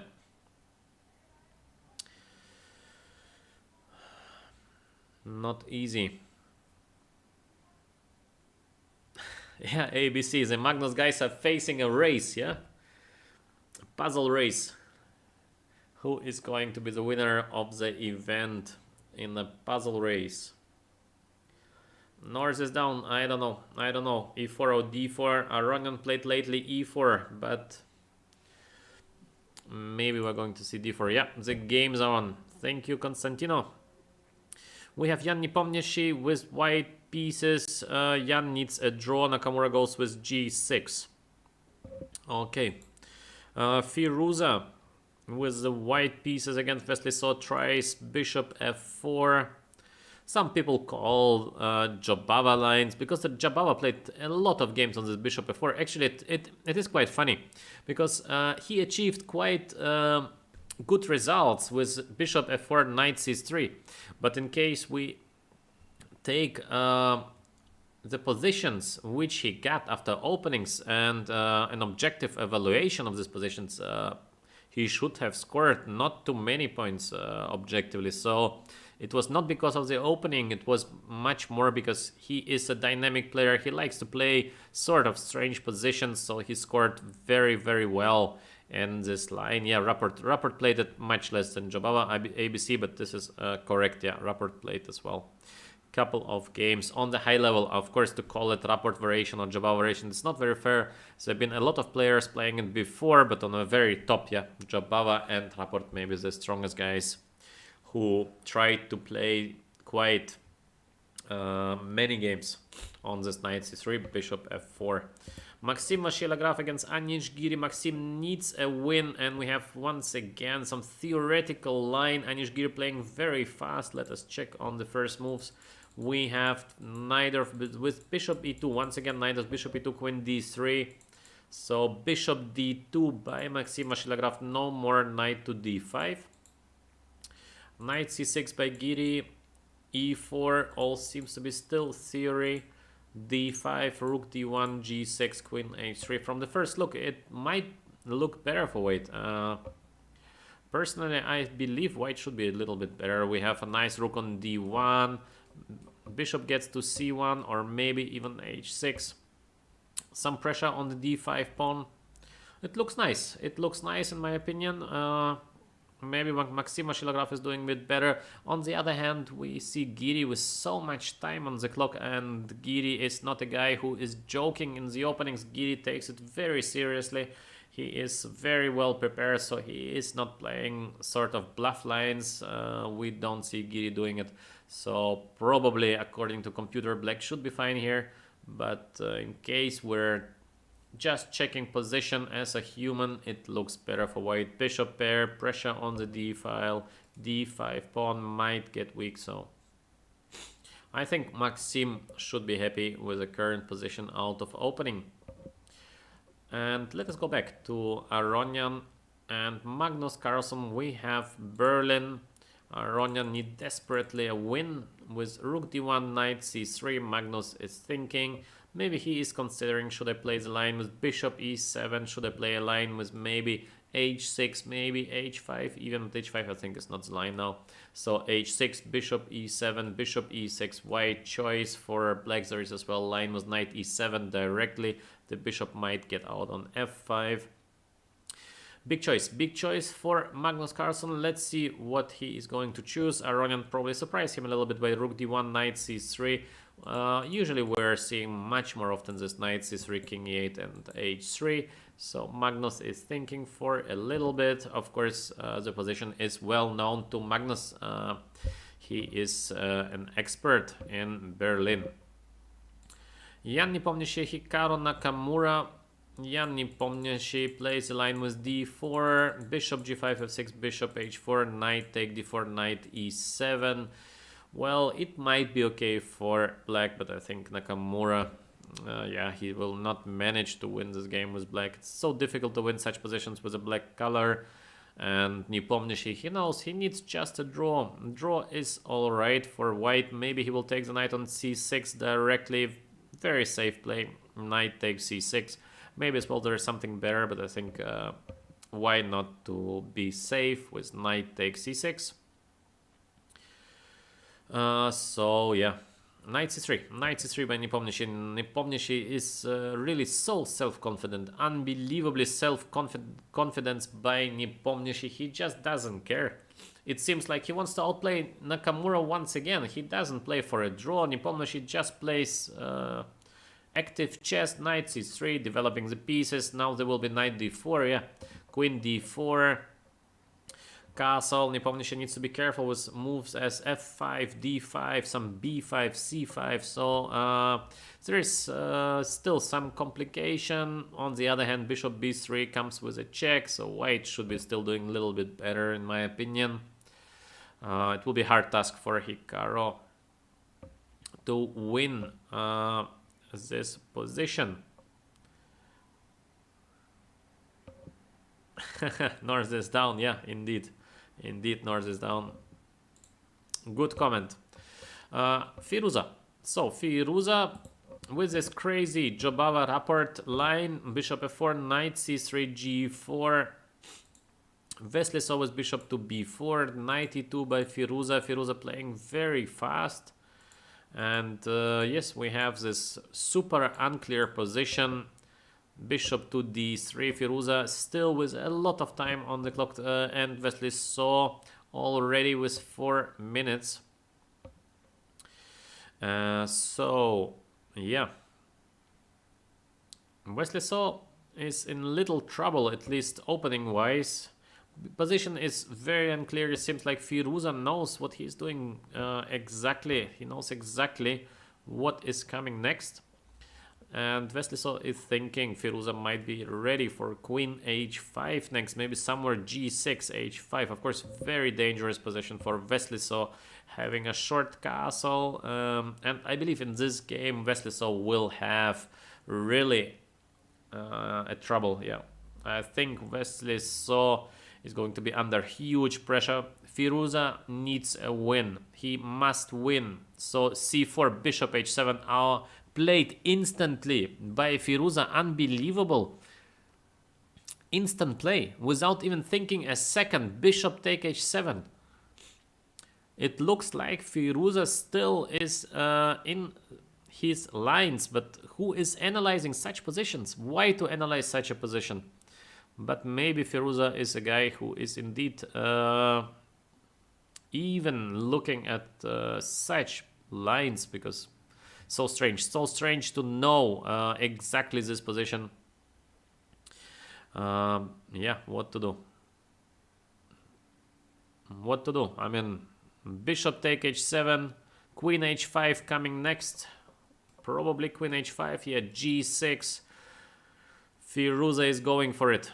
Firouzja is going for the king of Wesley So, and Wesley So is in big trouble. In case Firouzja really analyzed this sort of position, and it looks so dangerous for black, all the pieces are still undeveloped. We have this long castle, then the rook d is getting to g1, such a pressure on the g file. Queen h8 is coming. So dangerous for Wesley So. On the other hand, Wesley is a great defense player. He will find the best way of defense, and I believe it is maybe rook to a5 right now, because queen h8, knight e5 otherwise seems to be almost a mate. So rook f5 might be the best choice. Queen on h5 is under attack. There is queen h8 check, king to f7. Now the question is, what are we going to play next? Of course, exchange of queens is good for black. Knight e5 not working, rook take e5, and I still believe it is okay for black. So we have queen h7 with the idea of check on h8. But on the other hand, how to win such a position with white? Is it a winning position? Maybe there is knight to c6 now. And rook to g1 might be possible. On the other hand, queen g8 is coming. So you can clearly see how complex it is. A very complicated position and a very forced position. I don't see a direct mate. So knight h8, king to f8. We might even consider move as king to e8 to run out over d7. There is no direct mate. At least I see no direct mate after rook f5. Obviously, Firouzja, he is still in his preparation, so he knows what he's doing, and I'm very excited to see what is going to happen next. We have the moves queen h8, king f7, queen h7 on the board. So now there is no queen g8, because queen g8, so for example queen g8, white can just take the bishop on e7 and take the rook on f5. No queen g8, so maybe we can expect the move knight c6, protecting the e5 square, defending the bishop on e7 simultaneously. Knight c6 seems to be the right way to go on for black. Very interesting. Now, what is the preparation of Firouzja? Black wants to get his queen to g8. What could be the preparation of Firouzja? What could be the plan of the young guy? He needs a win. He needs absolutely a win. A draw means he needs to turn down his connection. So, very exciting. I'm very excited what is going to happen next. For the moment, it's hard to tell. Knight c6 just looks so solid. Let's see, guys. I think Firouzja is still in his preparation. At least it seems like that. Wesley So seems to be very surprised about the sacrifice bishop take h7, because he played the move c4, so he provoked Firouzja to take on h7. It seems like he is confident in his position with the black pieces.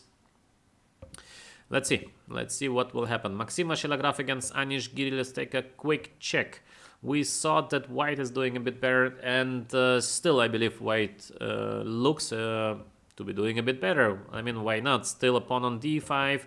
We have centralized the pieces. Knight h5 is the idea of playing knight e5 next. But okay, there are a few solutions for white, at least I think so. I think Maxim Shilograv's still doing a bit better with the white pieces. Maybe just bishop f1 right now. A solid approach, bishop f1. In case of knight e5, we have this queen c3. So it looks a bit better for white to me. I think bishop f1 looks like a decent bishop f1. And maybe white is a bit better. Let us check now the game of Levon-Aronian and Magnus Carlsen. Magnus goes for the line with knight to e7. Very normal knight d4, quickly played by Aronian. Magnus with bishop g4 and bishop d7. Very nicely done. I mean, he provokes the move f3. White to provoke the move f3 because we have this bishop c5 opportunity in the future.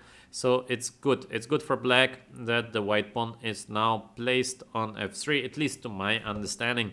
The next move of black might be knight to f5, knight to d5, as maybe most of you do know. It is so important in the Berlin endgame for black to change pair of knights. So in case black manages to change pair of knights, usually black is doing fine. In case white manages to keep both knights on the board, sometimes white is having very dangerous attack on the black king on e8. So we have this move e6 in a lot of lines. For example, in the game of Nakamura we saw it, and in a lot of different games. So the move e6 is pretty dangerous. Okay, so we are just in the beginning of the game. Personally, I believe Magnus is doing fine. I like the move bishop g4 very much. Very nice play by Magnus. Maybe Aronian might have been more careful with the move f3. Maybe rook e1 because e6 is the main idea. So on the other hand, he did not want to lose a tempo. He plays f3, bishop to d7 by Magnus Carlsen. Now we have this knight d5, knight f5 and bishop c5 idea for black. So I think black is doing perfectly fine. Aronian with a4, little strange, not a typical Berlin move a4. I think black is doing fine. Nepomniachtchi against Nakamura. Yes, I think the position is probably more or less equal, but Nakamura has some chances. It is not instantly a position where you say, yes, it is game over, we should shake the hands, it is a draw. No, it is not. I think Nakamura has some chances of playing such a position for a win. Theoretically, somewhere an endgame might be better for black. Of course, it is difficult to play this position for a win, but Nakamura has to. He has no choice. He must win this game with the black pieces against Jan Nepomniachtchi. Jan Nepomniachtchi with 30 minutes on the clock and Nakamura with 10. So both of the players with enough time to play the best moves possible. Still, Nakamura with some chances of getting back. Let's see, Firouzja, the guy with the sacrifices. And we have bishop f6 played by Wesley So. Very interesting that Wesley is not trying to get the knight to c6. He is continuing with bishop to f6. Of course, the idea still remains the same, to get the queen to g8 next.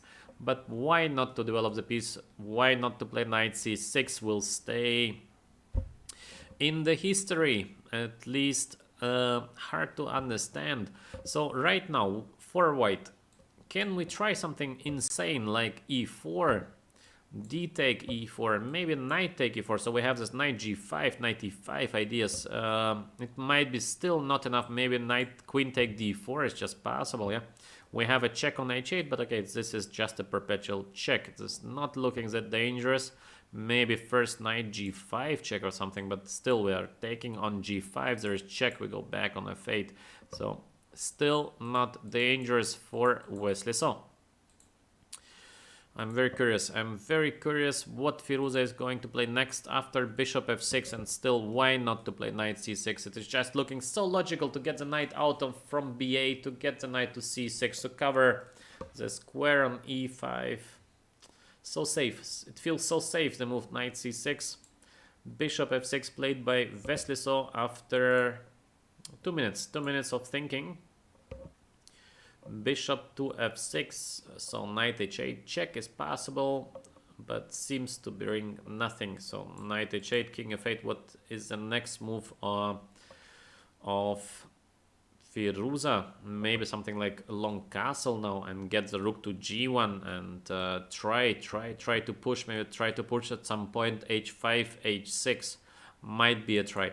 On the other hand, after knight h8 check, maybe king e7 is an option for black. So we try to get the king out of danger zone, to get the king to c7.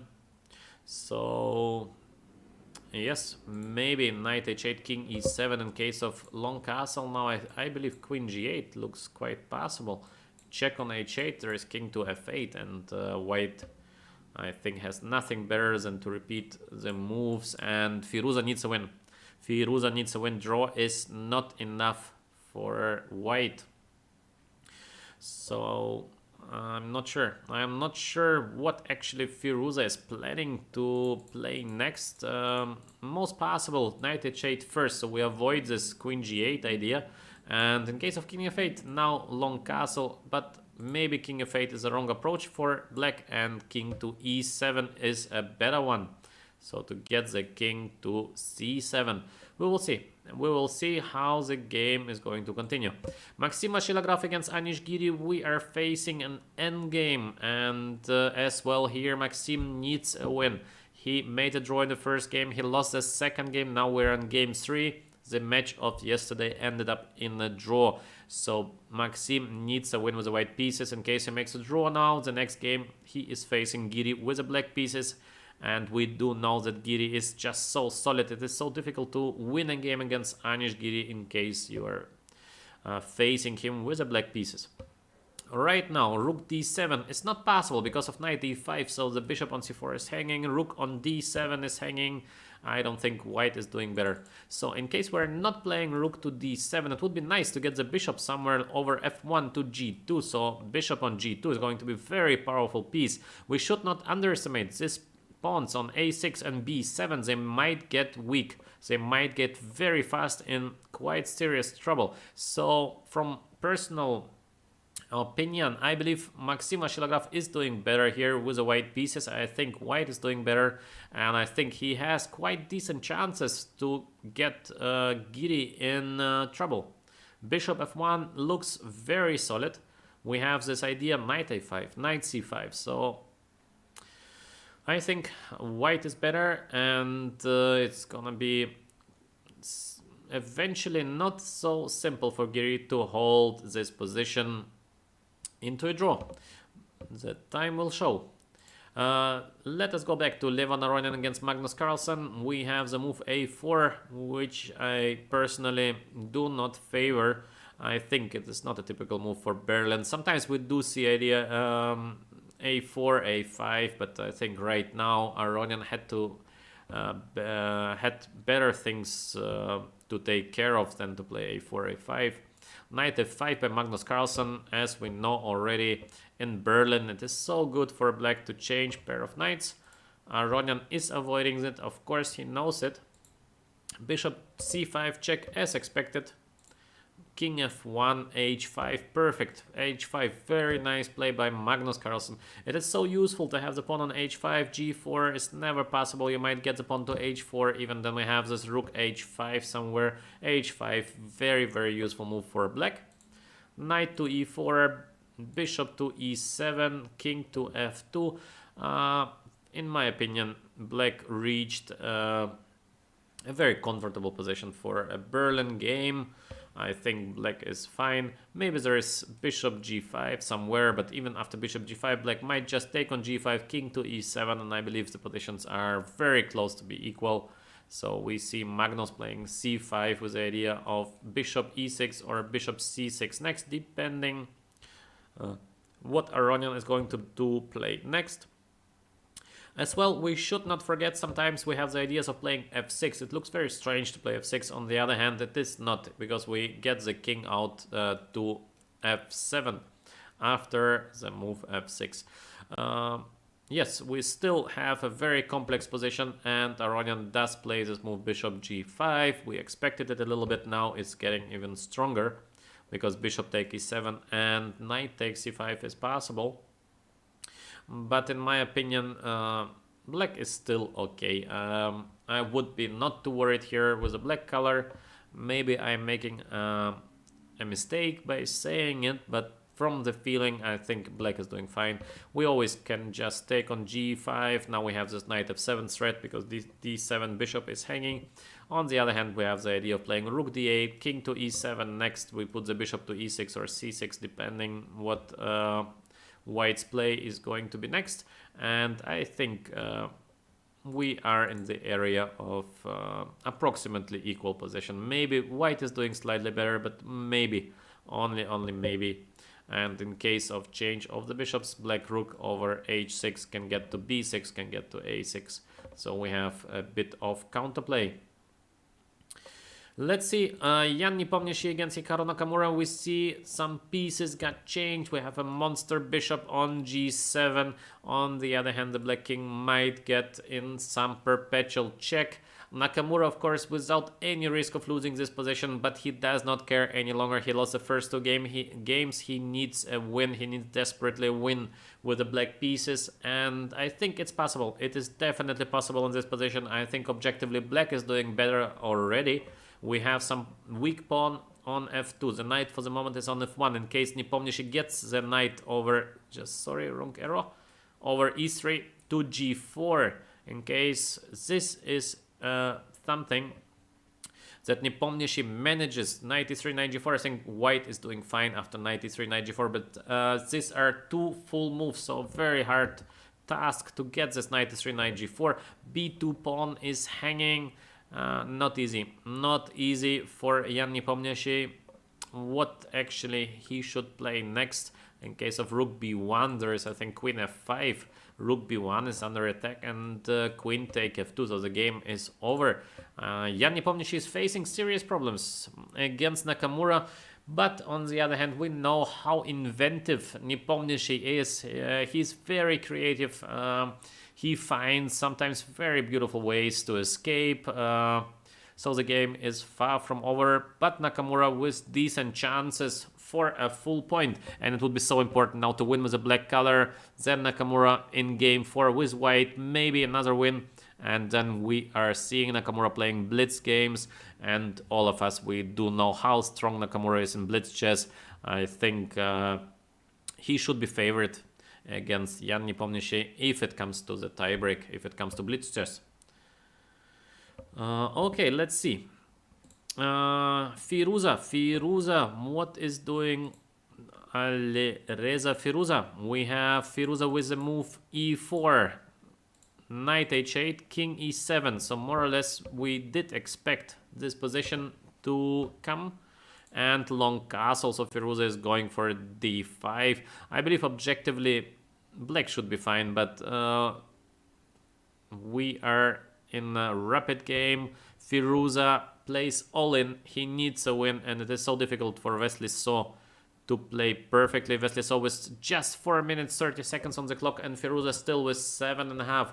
It is objectively probably a good position for black, but practically king on e7, a lot of different checks. Of course, Wesley So wants to play next knight f8, so Firouzja needs to do something against knight f8. On the other hand, knight g6 check is always possible. We can try something with d5 to open the line to get the rook on d1 into the game. We can try as well to get something like rook g1, rook take on g7.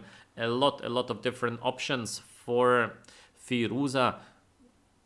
On the other hand, black is having a full piece up. So objectively, Firouzja should be in trouble. But practically, I believe the game is totally opened, and Firouzja, he needed a position where he might be able to win, and he's definitely able to win such a position. It is very possible to win this sort of positions with the white pieces. Knight f8. Okay, let's get queen g8 maybe. Is it possible? Queen g8. Yes, we do see queen g8. Crazy. Queen on g8, queen e8. Wesley So tries to be as solid as possible. Knight g6 not possible. The square is f7 is under control. On the other hand, maybe d5. d5 is something Firouzja might try next. A very sharp position. Very, very sharp position. Knight take f6 is also something to consider. Yeah, black is facing definitely some problems. And just 4 minutes 40 for Wesley So. He is very short on time. Very, very short on time for this sort of complex positions. I believe in d5. d5 is looking very nice, yeah, just to open the position as much as we can before we get to knight f6 or something. So d5 is looking very nice. I don't know what actually Wesley So wants to play after d5, because there's d6 coming next.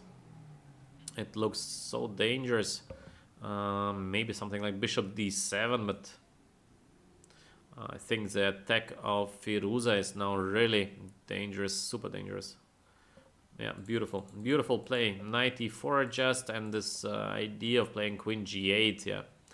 Very nice. White queen is going around the black pieces, yeah. Queen g8, queen e8, and Firouzja is thinking 5 minutes 30 for Firouzja, 4 minutes 40 for Wesley So. So Firouzja still a minute up. And I think Firouzja is now thinking, should I go rook g1? Should I play d5? Maybe I should take on f6 first. It is not easy. It is not easy when you have a lot of options. And of course, Firouzja understands maybe out of these 3 options, just one is the right one. So yeah, the decision-making process in chess is so hard when you see you have a couple of nice options, and you know how important it is to take the right path, and you try to calculate, and such positions are so hard to be calculated till the very end. So you must try to trust your intuition, and still, yeah, you're nervous at this moment. Very difficult to take a good decision. So let's see what Firouzja will play next. To me, it is a move d5, but we will see. And we have Maxim Shilograf against MVL-Giri. Maxim changed the rooks. Why he did change the rooks? Now I think, yeah, it is very close to a draw. So let us take a look. What actually happened from the move rook to e1? We have rook d8, queen f3, knight to h5, g4. Wow. What is g4? Why Maxim is acting so radical against knight h5? I think knight bishop f1 looks pretty solid. But g4, amazing. Knight g7, bishop f4, bishop d6, bishop g3, quite strange. Quite a strange play by Maxim Shilograf. But still, bishop d3. Once again, I think bishop should go to f1 and get to g2 square. So we have this knight c5, knight a5, bishop d3, rook e5, f3. And yeah, somehow black managed to get consolidation, and it's very difficult now. Now it's very difficult to win for white. I think the game is going to end in a draw. So Maxim is getting another chance in the last game with the black pieces, but it's going to be very difficult. Very difficult to beat Giri when he just needs a draw. Let us go back to Aronian against Magnus Carlsen. And yes, Aronian is doing better. Aronian is doing better, and 7 minutes against 3. Aronian on the right path to win the first game against Magnus Carlsen. This would mean good news for us, because we're going to see the game number 4 between these 2 great players. Magnus will be white. Magnus will need a draw. Still very hard task for Aronian. But at least we would see a game number 4. Usually such positions are much better for white, because we have at some moment the move g4, then we're getting somewhere to f5. Very difficult to play for black. I think Magnus is going to play g6 next. Maybe even something to get the bishop first to the diagonal of b2, g7. So let's see. Let's see what is going to play Aronian next. White is doing definitely better. Yeah, North is down. You are correct. If it comes to me, White is doing clearly better. Aronian managed somehow to outplay the great Magnus Carlsen in the Berlin, is having now chances of having a better position. I mean, he has a better position if it comes to my opinion, and I think he has quite decent winning chances. So Aronian with maybe a first victory. 6 minutes against 3 of Magnus Carlsen. Jan Nepomniachtchi against Hikaru Nakamura. What an insane position. We have Jan Nepomniachtchi exchange down 3 pawns on the king side versus 2 pawns of Hikaru Nakamura on the queen side. I believe it should be winning for Hikaru. It looks winning. Let us take a look how it came to that. We have Rook A2 defending the pawn on B2. Hikaru is queen C5, check on C1, and bishop take B2. Yeah, Nepomniachtchi is sacrificing, and yes, it looks winning. It looks winning for black. Hikaru very safe. Rook F7, queen to G6. At some moment the B pawn will start to run. Of course, if case Hikaru manages to change to exchange the queens, the game is directly over. I think Hikaru is back. He is winning. He is winning his game right now against Jan Nepomniachtchi, and we are going to see as well in this match the game number 4 between these two great players. The position of black is winning, yeah. And Nepomniachtchi just needed a draw. All Nepomniachtchi needed, it was to make a draw with the white pieces. And he is suffering, yeah. He is suffering a lot. Hikaru very safe. Queen d4, beautiful. Queen h6 is still possible, but there is king g8. King on g8 is pretty safe. Black queen is perfectly placed on d4, centralized. I think the chances of Jan Nepomniachtchi to make a draw are very small, very small. Still, 7 minutes 30 against 4 minutes 40 of Hikaru. Some chances of perpetual checks. Objectively, should be a lost position for white, but Jan Nepomniachtchi will try to give his best to make it as difficult as he can for Hikaru. And back to our crazy game of Alireza Firouzja against Wesley So. And we have a position, a lot of things did happen actually. Our last position we faced after queen e8 and h5. What a move, h5. Very strange play. Why not d5? h5 played by Firouzja. We have this knight d7 now. Knight g6 check. Black king is running. And Firouzja found nothing better than to take e8, take f5. So Wesley So survived without getting mated. Still the position of black is quite dangerous. Wesley So needs to play very well. On the other hand, maybe knight c5, knight e4 is possible. So without the queens, Wesley So, he has a big release, and all he needs to achieve in this game is a draw. In case Wesley So makes a draw now, he won his match against Firouzja. Firouzja needs absolutely a win. We are having 3 minutes for Wesley So, 2 minutes for Firouzja. Yeah, I'm not sure. I'm not sure if Firouzja will have a real chance. I think Wesley So is usually doing very well in such positions. So my personal tip is Firouzja missed. Firouzja missed his chances with the move h5. I did not like so much this h5. From the feeling, there must be something better than playing h5.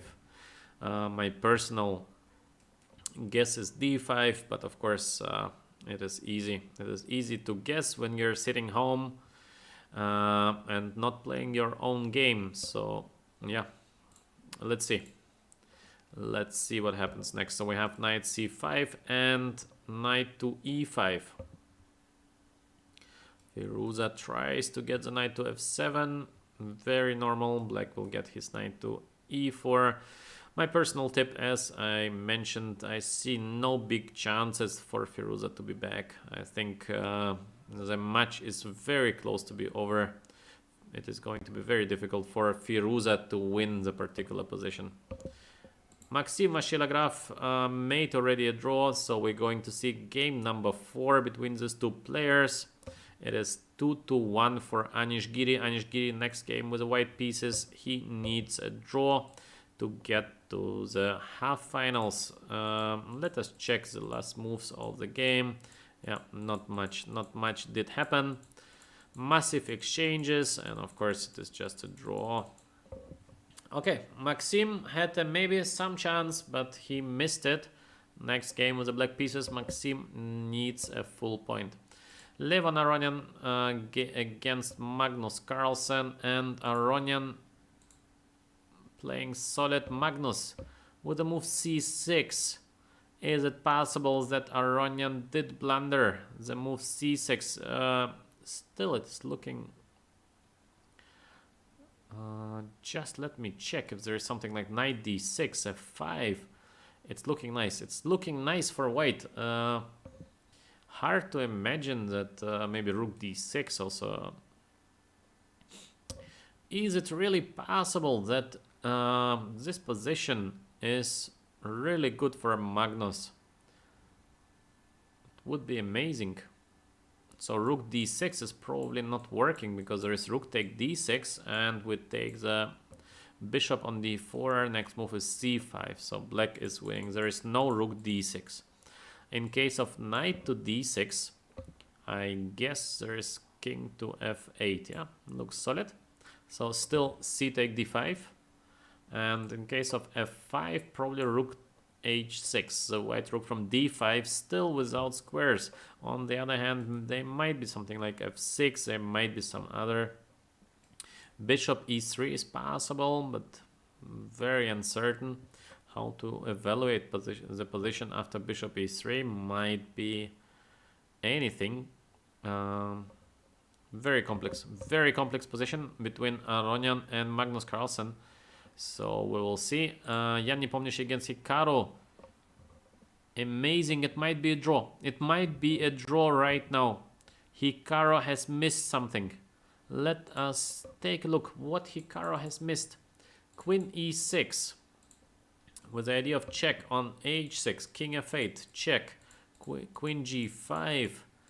Perpetual check. Unbelievable. Unbelievable that Hikaru has underestimated the play of Nepomniachtchi. Of course, it is just a draw now. How sad it is for Hikaru. I think he deserved to win this game. And yes, it feels a bit unfair for Hikaru. He played very well now with the black pieces. He outplayed his opponent, and once again Nepomniachtchi escapes. 7 minutes against 4 minutes 40 of Hikaru. Position is now a draw.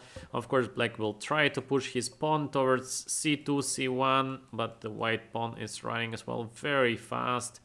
I think Nepomniachtchi should be able to hold to a draw. Unbelievable. Unbelievable. What a surprise. I've been quite sure that Nakamura is going to win his game, and now suddenly it is just a draw. Unbelievable. Firouzja against Wesley So. Wesley So is yeah, Wesley So needs a draw. 1 minute 30 against 1 minute 30. a4. Firouzja tries to make things complex. Of course, the best choice. What else? Objectively, I still don't see Firouzja winning this game. Even position is complex, and of course you can make easily a mistake here with the black pieces. On the other hand, objectively, I don't think so. Maybe rook a8 is possible right now. So next is bishop take e5, or might be bishop take e5. I think So will find a way to escape. Maxim Vashilagraf made a draw, so let us go back quickly to Carlsen. And Aronian is sacrificing. He is sacrificing with bishop takes c5. Very interesting. C take d5. Of course, in case black takes on c5, the game is over, because white will just take the rook. Rook h6, bishop d4, rook h5, king to g4. Yeah, the position of white is very close to be winning. Nice play by Aronian. He is playing a great game, yeah. Very nice game by Aronian. Difficult to hold such a position for Magnus. Maybe there is king d7 coming next, but Aronian has a choice of playing d6 now, maybe d6 later, b4, b5 coming next, even fixing the black pawns on b6 and a7. The rook is completely out of game. I think very good chances for white to win this position. Even king g4 been a bit strange. White to play king to g4. I think the white king belongs more to e4. This is why Aronian, I think, went just back with his king to f3.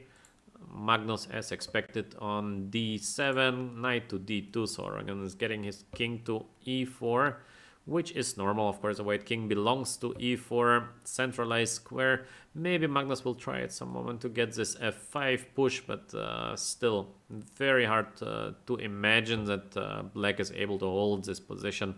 I think Aronian is going to win the game. Nepomniachtchi against Hikaru Nakamura. Yes, it is a draw. It is a draw. I still don't see a way to win this for black.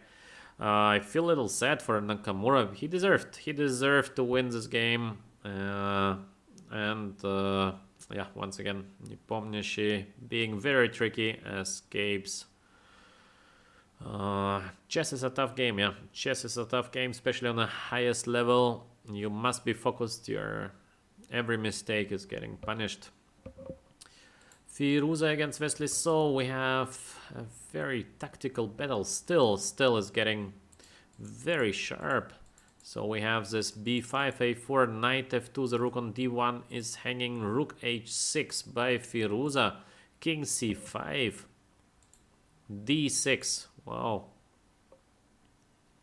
Unbelievable. The guys are playing so well with little time on the clock. Bishop e5, fe. Now the rook is hanging. d7 is possible. d7 is a must, but rook a8 probably. Or bishop take d7. Maybe just take on d7. Rook a8 or bishop take d7. Let's see. Let's see what is going to be the choice of Wesley So with just 15 seconds on the clock. I believe that both rook a8, yeah, rook a8 even maybe more solid. So in case of de, rook take e8, king takes d1, black just takes b take a4, because it is enough for Wesley So to make a draw. He won his match with a draw. Let us Maxim played already a draw, so back to Aronian, who is still trying to win his game against Magnus Carlsen. It looks very good for the Aronian. F5 is coming next. I think objectively white is very close to be winning. We have 1 minute 30 against 40 seconds of Magnus. Absolutely no counterplay. Magnus tries with b5 and rook b8 to create even something. But I believe it will be not enough. It will be not enough to hold this position even for the great world champion. So Aronian very close to his first win against Magnus Carlsen. Nepomniachtchi and Nakamura. Yes, Nakamura. He can't find the right way to win the position, and probably already there is no way. It is just a draw. Very pity for Nakamura, and I would have loved to see an extra game between these two great players. Very inventive players. They like to take risks, so very pity. But it seems like it is a draw, and with a draw Nepomniachtchi is getting to the next round. Nakamura still tries with a move c4, but how to win such a position? There is just no way of winning it. The game will end in a draw. Firouzja against Wesley So. Firouzja with just 10 seconds left on the clock. Some chances to win this position for white. I think the position is objectively just lost position. King to d4. Maybe the h-pawn is going to run. I think, yeah, it is looking pretty hopeless. King to b6 played by Wesley So. White to get king to b6. Hard to understand, but still the h-pawn is going to make its way towards h1.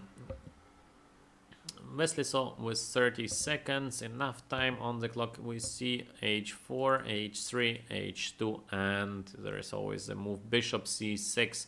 No more chances for Firouzja. He resigns the game, and he's losing the match with this resignation. We saw a very exciting game, just straight from the beginning. After the move c4, this wonderful sacrifice on h7, and a very, very sharp position where, in my opinion, maybe Firouzja played too slow with the move h5. Of course, hard to tell from the feeling. Maybe the position is already unclear. Maybe there have been some better ways. d5, maybe rook g1.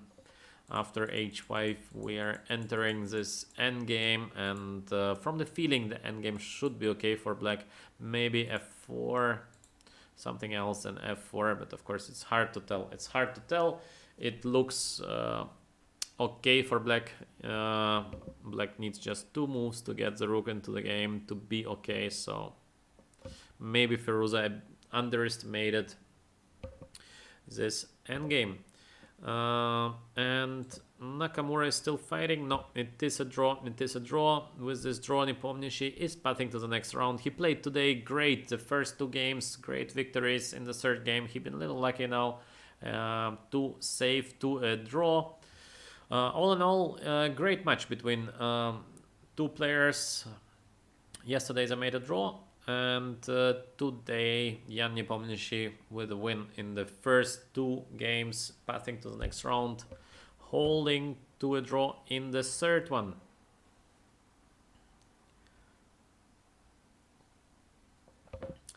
We have Carlsen-Aronian against Magnus Carlsen. The game still continues. Unbelievable. How is doing the world champion this kind of wonders?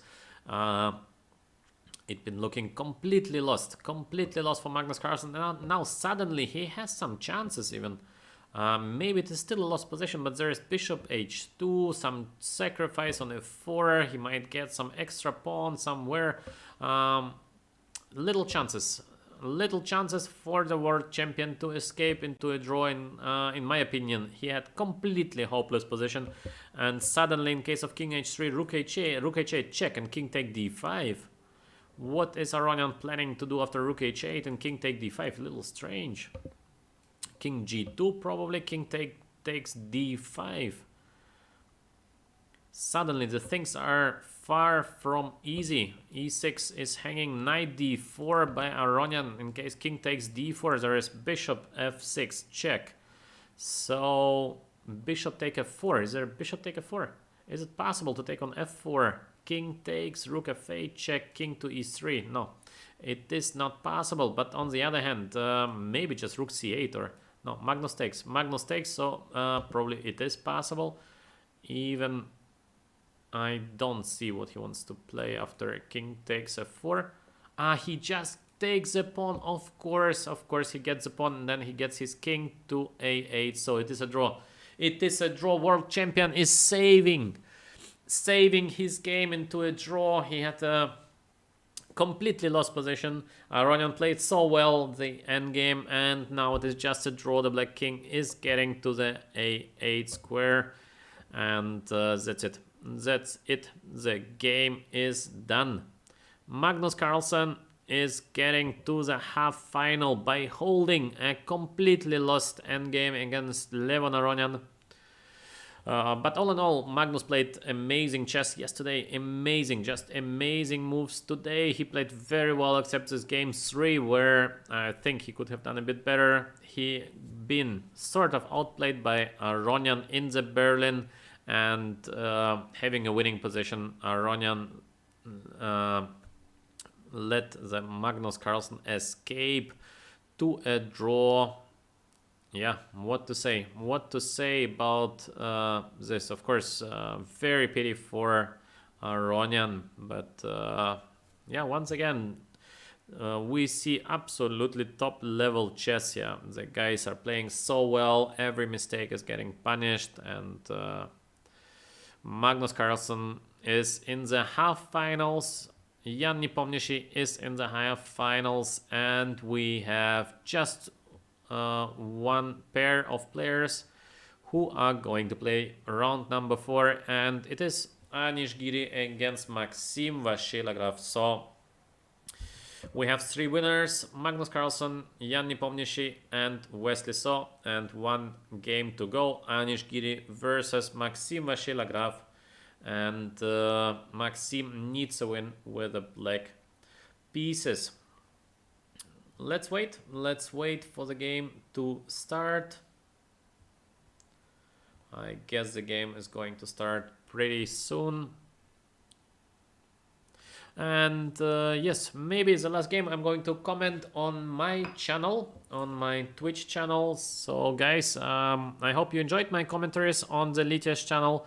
I'm going to continue for the last game on my personal one, GM Arkadij Naiditsch. For those of you who enjoyed, who likes to continue listening to my commentaries, be welcome to the last game on my channel. Otherwise, I wish you all a great evening. It's been a pleasure to comment for you for Lichess.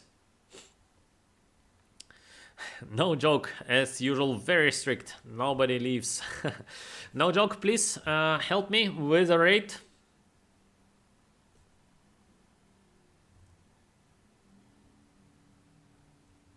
Let's see if we get to my channel. Sure.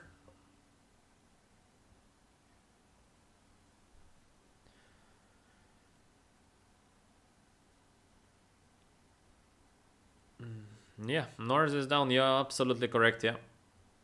The position of Magnus Carlsen been losing, completely lost. Yeah, been looking completely lost. He saved it. He saved. Yeah. The luck is always with the stronger. That's the way it is. Let's check if we see already Maxim's game. No, Arkadij and Maxim Vasilograph still making a short break. I believe the game is going to start within 5 minutes. So yeah.